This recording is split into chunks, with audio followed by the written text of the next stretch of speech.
Randy Blythe stands out as a paradox in the hellish realm of heavy metal, where the power of sound may destroy anything in its approach. When he performs, his cries are wild, vicious, and merciless, like those of a wild beast. However, behind the scenes, there is a composed man who speaks slowly, doesn't partake in any drugs or alcohol, and who is constantly armed with a notepad to record his contemplations on compassion, mortality, and life. Randy has been through it all as lead singer of one of the most important metal bands of the modern era, Lamb of God. The band has been through the valleys and the courts as well. A teenage fan's death led to his incarceration in Europe. Involved in the mayhem caused by his inflated sense of self-importance and his incessant binging. Instead of fleeing, he went back, willingly stood trial, dealt with the fallout, and started over in his life. Randy defies convention as a hero. His cries do not inspire animosity. Anger, however, can serve a moral purpose. For that reason, he continues to be an exception even after all these years. The cries of a man who is attuned to his own thoughts. From a manslaughter accusation, a life of addiction and violent phases, to a symbol of rebirth, independence, and accountability in the metal community, how did this person become this? The response is just as difficult to hear as his scream, but it is well worth the effort. Childhood and first years. David Randall Blythe entered this world on February 21, 1971. Grew up in Virginia, a place where conservative Southern values coexist with misty forests and sleepy industrial towns. There was no artistic tradition in his family. He was never shown the ropes when it came to singing or writing lyrics. From his time spent sleeping rough and listening clandestinely to vinyl records of Sex Pistols and Bad Brains on an old tape system, he learned resistance on the streets. Randy, in contrast to his colleagues who aspired to secure careers, did anything he could to make ends meet, including working as a roofer and a cook, but he never quite fit in. He later became the lead singer for metal, yet he once said, paradoxically, that he didn't grow up listening to metal. He was a devout follower of punk rock, an underground subgenre that disregarded vocal proficiency. Truly, I implore you. Just a voice is all that's needed, no technique. Randy experienced nights of complete loss of control, defiant outbursts for no apparent cause, and those two chord songs. This young man's rebellious ego and unstable but raw mind were products of the anarchy, lack of direction, norms, and instruction that he encountered. It was from that chaos that a guy ready to step up and lead would emerge. Background: Randy Blythe joined the extreme band Burn the Priest in 1995, when he was 24 years old, a name that made promoters cringe and clergymen seethe. It was an impulsive reaction rather than a calculated strategy, a rebellious rejection of a culture to which Randy had never felt a part. Back then, he had never taken a voice class. As for the scream technique, he was completely confused. With all the raw force in his body, Randy let out a scream. His uniqueness lay in that very thing. Randy was unlike anyone else. Many may not have understood a word he screamed, but they could still feel the sincerity behind his words. In the underground scene, Burn the Priest received recognition rapidly, but it also met a block. The person's identity. A decision was reached as the band began to have opportunities to perform outside of the underground. Lamb of God would be their new moniker. To hide their ironic intensity under a moniker, not to dampen it, but to disguise it. Transforming from Burn the Priest into Lamb of God is a scathing yet brilliant move. No longer were they frightened, they were fascinated. Recording their debut album as New American Gospel was an absolute disaster. In the midst of a crowded studio, Randy recorded all of the vocals in 8 hours while doused in cigarette smoke and beer. According to his recollection, I nearly let out a primal scream. Screaming till it bled was all I knew, I had no idea what technique was. The band was artistically disorganized, lacking a major label agreement and a PR campaign. Aside from an unidentified dream, all they had was music and fury. Nevertheless, Lamb of God was able to fill that void with an authenticity that no one else has before, pure, unadulterated truth. Randy, who was once a roofing guy with a good voice, became the embodiment of that wrath. A prosperous professional life. Under the direction of Randy Blythe, the once controversial underground band Lamb of God has risen to prominence as one of the most significant metal acts of the 21st century, earning comparisons to Slipknot, Pantera, and even the next generation Metallica. Ashes of the Wake, released in 2004, was a landmark record that served as a musical declaration against imperialism, violence, and righteous wrath. The band made their debut on the Billboard 200 with this album, which sold over 250,000 copies in the US alone. While Now You've Got Something to Die For was revered as a raging hymn for an entire generation, Laid to Rest became an anti-Iraq war anthem. They achieved a remarkable success for a non-mainstream metal band with their 2006 album Sacrament, which reached number 8 on the Billboard 200 and earned them their first Grammy nomination for the song Redneck. For Randy, his scream was always more than simply a noise, and this record proved it. It was an emotionally charged admonition that was strong, purposeful, and compelling. That was not the end of it. Concerts in support of Wrath, 2009, and Resolution, 2012, took the band on a world tour that sold out venues all across the Americas, Europe, and Asia.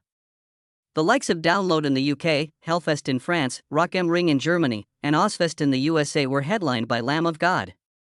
Randy was more than simply a performer. The artist's sense of self was shaped by him. His songs constantly sparked discussions, whether they were about politics, religion, or self-reflection. "I don't scream to vent," he confessed once. "As a means of drawing attention to myself, I yell." Randy became a sought-after collaborator, giving vocals to various bands, in addition to Lamb of God. Gojira, No One Deserves Your Love. Overkill, Skull and Bones, The Way of All Flesh.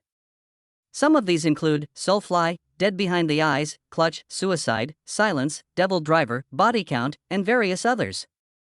Randy was chosen for more than simply his unique voice. His compelling presence made it seem as though every scream bore the burden of reality. Among his many accomplishments, he directed and produced music films such as Metal, A Headbanger's Journey, Working Class Rockstar, and The Zen of Screaming.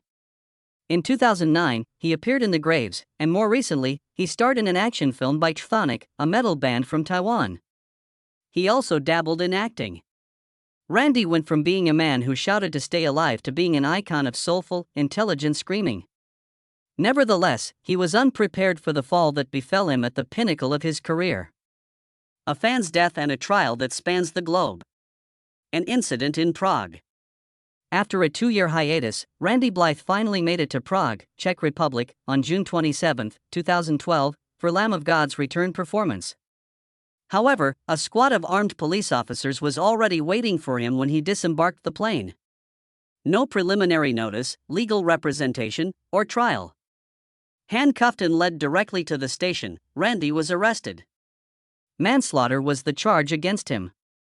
A fan named Daniel Nosek, who was 19 years old at the time, climbed on stage many times during a performance at the tiny Prague bar Abaton 2 years ago.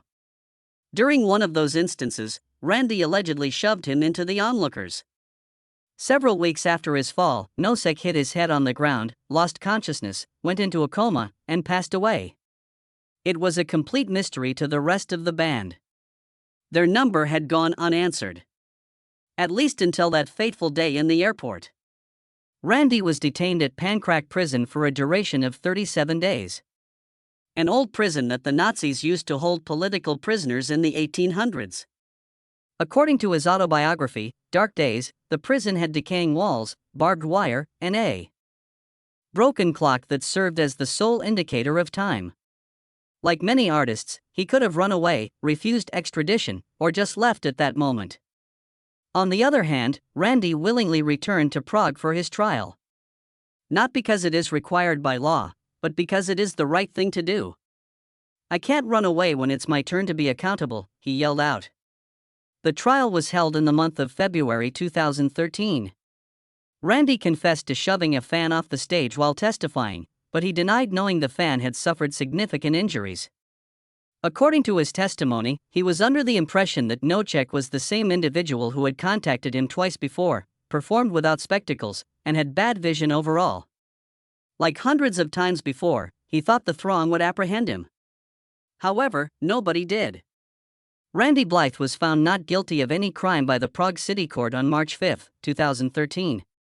The death of Daniel Nosek was his moral responsibility, though. The organizers and their lack of proper protection were primarily to blame.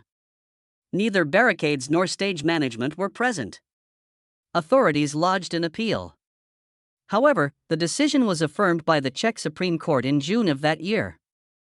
Back in the United States, Randy was no longer a victorious man. Instead, he was a weary, leaner, and quieter man. He clarified in a subsequent interview that he was not a murderer, but that he was doing that act that day. "I feel terrible for his family. I am not requesting pardon. My only desire is to live up to my scream." Randy Blythe was changed by this case, which was contradictory and terrible. He went from being a fierce lead singer to a self-aware artist as a result. After that, he stopped letting booze, ego, and craziness drive his life. A journey that went within, starting at a stage where a man fell and never got back up. A new beginning? Randy Blythe came back to America after the Prague trial a different person. Authorities, religion, war, and even himself were all things he had yelled out against in the past. However, he discovered the value of silence following his first experience appearing in a trial over the death of a fan. He learned to remain quiet in order to listen, to write, and to examine himself, rather than to be the man who screamed for the world. Randy published his autobiography, Dark Days, in 2015. A memoir penned from personal experience, including 37 days behind bars, episodes of despair, and the road back from the brink. Nothing glitzy or victim-blaming about it. In it, he admitted his faults without evading responsibility and healed himself by facing the suffering of others head-on. At about the same time, Randy kicked his drinking habit for good, the vice that had accompanied him on every trip. Sobriety was not a choice he made for self-promotion or boasting, it was a matter of survival during the wild years of his youth. As a result of their addiction, he lost many friends, other musicians, and metal band members. Even though he had passed away, he yearned for his life to have purpose. In the past, I believed that suffering produced art. However, nowadays, I think that consciousness produces something more enduring than suffering. Thus, a different Randy came into being. Released from the grip of senseless fury. Still a raging inferno on stage, his scream now emanated from a man who knew full well the gravity of his every word, deed, and contact with any other human being. He made it a habit to meditate first thing in the morning, write in his notebook, and discuss stoicism in interviews. Not in the academic sense, but as a guy who believed he was impenetrable until he discovered he was actually quite vulnerable. Randy collaborated with BrewDog in 2020 to release a non-alcoholic beer called Ghost Walker. The drink was named after the song Ghost Walking, which Randy wrote when he made the decision to stop using stimulants. Rebirth was symbolized by the product, which was more than just that. In 2025, Randy published Just Beyond the Light, his second book. It was darker, more contemplative, and read like a reflective journal written by someone who had survived adversity. He refrained from shouting or lecturing in its pages. Life is not something we should strive to manipulate, but rather, he murmured, we should pay attention to the quiet messages it offers. Randy Blythe has become someone who can still yell, but who can also stand back, grin, and declare, I don't need to win anymore, I just need to be real. This is a significant change from his past as a frontman known for searing obscenities. Imprint and sway. Unexpectedly, Randy Blythe accomplished something in the metal community, which holds anger in high esteem as a source of raw force. Anger became morality in his hands. A morality that is based on being aware of the repercussions of your acts, empathizing with the suffering of others, and having the courage to speak the truth, not the empty, stage-managed sort. Randy doesn't represent anything in the conventional sense. In terms of classical singing, he isn't very good. He lacks a classic tune.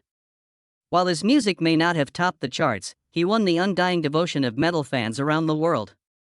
Randy means more than simply representing the Lamb of God to them. He speaks for an entire generation that has experienced feelings of isolation, miscommunication, and unfair treatment. His musical contributions span more than a decade, appearing on seminal works such as Ashes of the Wake, Sacrament, Wrath, Resolution, and Lamb of God, 2020, which heralded the band's thunderous comeback following a lengthy absence. He writes most of the lyrics for the band, elevating Lamb of God beyond a mindless shouting machine and into an artistic rebellion.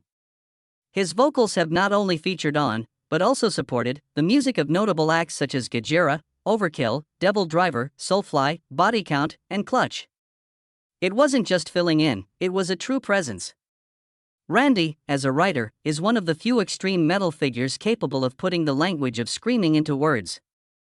In addition to being a memoir, Dark Days is a confession and a statement about honesty and morality.